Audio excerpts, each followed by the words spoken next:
Aujourd'hui on se retrouve dans une nouvelle vidéo favori. Ça fait hyper longtemps que j'ai pas fait cette vidéo sur ma chaîne et j'avais vraiment envie de vous parler des produits que j'utilise tout le temps au quotidien, qui sont vraiment mes indispensables. Ces produits je les utilise les yeux fermés et je vous les conseille aussi les yeux fermés. Ils fonctionnent hyper bien pour moi, donc pourquoi pas pour vous. J'espère que cette vidéo va vous plaire et que je vais pouvoir vous faire découvrir quelques pépites. Je vais commencer par des produits capillaires, j'en ai vraiment besoin parce que mes cheveux c'est une catastrophe. Même si vous me suivez depuis le début de ma chaîne, vous êtes au courant que j'ai déjà fait pas mal d'expériences sur mes cheveux et que je suis arrivée à un stade où c'est vraiment la cata, aussi bien au niveau de la couleur qu'au niveau du volume. J'ai les cheveux assez fins, j'en ai pas mal, ils sont assez fins.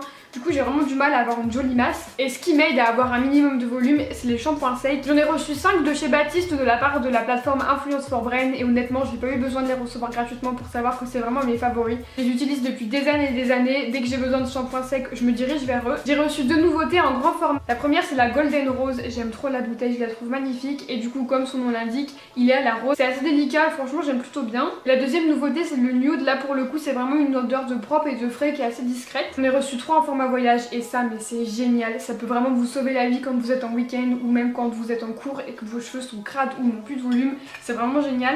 Le premier c'est le blush, c'est un de mes préférés, franchement j'aime trop l'odeur. Ensuite on a le classique qui est le plus discret et qui sent vraiment le propre. Et enfin on a le cherry qui a une odeur beaucoup plus sucrée et qui est beaucoup plus présente. J'utilise ces shampoings secs à peu près 1 à 2 fois par semaine, faut pas les utiliser trop régulièrement non plus sinon vous risquez d'avoir des petites pellicules et d'avoir le cuir chevelu un peu sensible. Mais franchement moi je le vis très bien en les utilisant 1 à 2 fois par semaine. Ça me permet vraiment de gagner du volume et de la masse dans mes cheveux et j'aime trop cette sensation parce qu'ils sont hyper plats et c'est la cata. Donc si vous êtes à la recherche de shampoings secs qui vont venir nettoyer vos cheveux comme c'est le but principal mais aussi donner du volume, je vous conseille vraiment ceux de chez Baptiste. En plus de ça ils sont pas hyper chers, vous les trouvez dans toutes les grandes surfaces donc c'est vraiment très cool.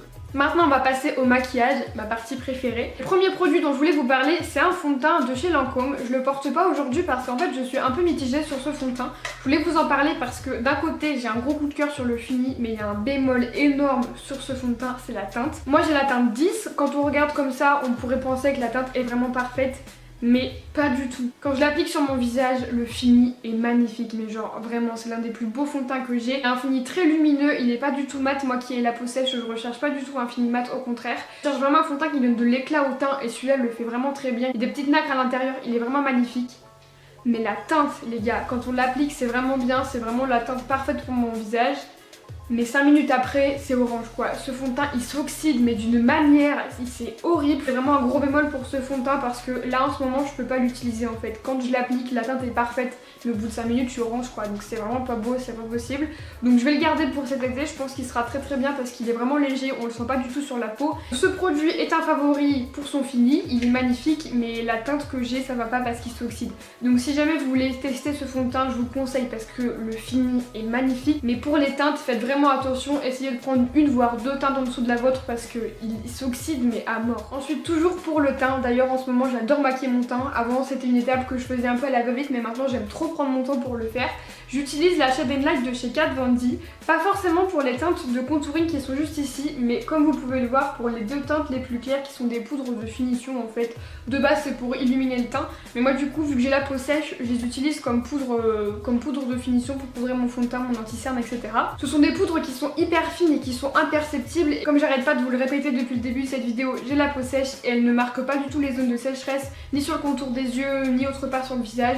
Je les aime vraiment beaucoup. Franchement ces 2 poudres là je les aime vraiment beaucoup. C'est vrai qu'en ce moment j'utilise beaucoup moins les teintes de contouring qui sont là parce que comme vous allez voir après j'ai découvert un bronzer magnifique. Mais du coup voilà, j'aime beaucoup ces 2 teintes et je suis vraiment triste parce qu'il y en a presque plus. Et quand elles seront terminées je serai bien triste et je vais devoir du coup retrouver une nouvelle poudre parce que très clairement je vais pas racheter toute la palette juste pour ces 2 teintes là. Le bronzer que j'ai mentionné juste avant c'est celui-ci, en fait c'est un trio de chez Sephora. J'ai la première teinte qui est la plus claire, il y a un highlighter et un blush mais très honnêtement j'utilise surtout ce produit pour le bronzer qui est juste ici. Je le trouve magnifique, c'est celui que je porte aujourd'hui. C'est un bronzer qui paraît assez orangé dans le pan mais qui au final est très naturel. C'est un bronzer donc forcément il y a des sous-tons assez chauds, faut faire attention, faut pas avoir trop la main lourde parce que sinon vous allez être orange. Mais moi ce que j'adore dans ce bronzer c'est vraiment tous les reflets qu'il a. Et j'ai trouvé le pinceau parfait pour l'appliquer. C'est un pinceau que j'ai acheté sur Wish. Je vous l'ai déjà dit plein de fois, faites très attention au maquillage que vous achetez sur ce genre de site Wish, AliExpress, etc. D'ailleurs n'en achetez jamais. Par contre les pinceaux ça craque pas du tout. C'est un pinceau qui est plutôt plat et assez fourni et que j'aime beaucoup utiliser en fait pour le bronzer. Le seul petit bémol de ce pinceau c'est qu'il a les poils blancs, c'est très joli mais au bout d'un moment ça fait vraiment crade. Mais ouais franchement je le trouve parfait pour appliquer sur les tempes et puis même pour creuser un peu les joues, il est vraiment très très bien. En parlant de pinceau et d'application, très jolie transition d'ailleurs, Je voulais vous parler d'une éponge et d'un pinceau. L'éponge elle vient de chez Sephora et elle est vraiment géniale, j'en ai pas testé beaucoup, j'en ai une autre de chez Elef qui est beaucoup trop dure. Elle est encore humide parce que je viens de m'en servir pour me maquiller, mais elle est vraiment hyper douce, elle est hyper molle, donc du coup c'est hyper agréable, elle diffuse hyper bien la matière, elle fait pas de pâté, elle fait pas de traces et tout. Cette éponge je l'aime trop. Ensuite le deuxième pinceau dont je voulais vous parler, c'est un pinceau de chez Morphe, c'est le MB23 et c'est un pinceau estompeur. Je vous ferai un close-up parce que là vous allez pas très bien vous rendre compte. J'aime trop ce pinceau pour estomper, pour appliquer les couleurs de transition, il est vraiment génial, il diffuse hyper bien la matière, il est hyper doux. C'est mon premier pinceau de chez Morphe, mais croyez-moi que je vais en racheter d'autres parce qu'il est vraiment génial. Ce pinceau vous pouvez le trouver sur le site de Beauty Bay, c'est là que je l'ai acheté, mais le site de Morphe a aussi une partie européenne, donc quand vous allez sur le site vous avez le choix soit de choisir le site américain, soit de choisir le site européen. Il me semble que les entrepôts sont basés en Angleterre, donc voilà, c'est juste à côté, ça mettra pas vraiment de temps et vous aurez pas de frais de douane du coup. Donc voilà, si jamais vous voulez tester les pinceaux de chez Morphe, celui-là est vraiment très bien. Pour finir avec le teint, je voulais vous parler d'un highlighter. Je vous ai fait une vidéo unboxing sur cette marque. Il s'agit de la marque AOA Studio qui est disponible sur le site Shop Miss A. Cet highlighter est juste magnifique. Dans le pan comme ça, il est trop beau. Une couleur un peu blanc, champagne, crème pour les peaux claires comme moi, mais il est parfait cet highlighter et son point fort, c'est qu'il coûte 1$. 1$, ça fait à peu près 80 centimes, donc autant vous dire qu'il vaut vachement le coup. La seule chose que j'aurais à reprocher à cet highlighter, c'est qu'il faut vraiment l'utiliser mouillé. Moi ce que je fais, c'est que je spray un peu de Fix Plus de chez MAC sur mon pinceau et je l'applique. Je sais pas si vous allez le voir, mais il est magnifique. Là je le porte sur le haut de mes pommettes et puis en coin interne et ouais franchement il est trop beau. Pour les yeux, au début je voulais vous parler de 3 palettes de fard à paupières parce que j'aime trop les fards à paupières, c'est genre mon truc préféré dans le maquillage. Les palettes je trouve ça magnifique et je les collectionne un petit peu beaucoup. Et ce que j'essaye de faire chaque matin, c'est de jamais utiliser la même que la veille. Donc tous les jours j'essaie d'utiliser une palette différente.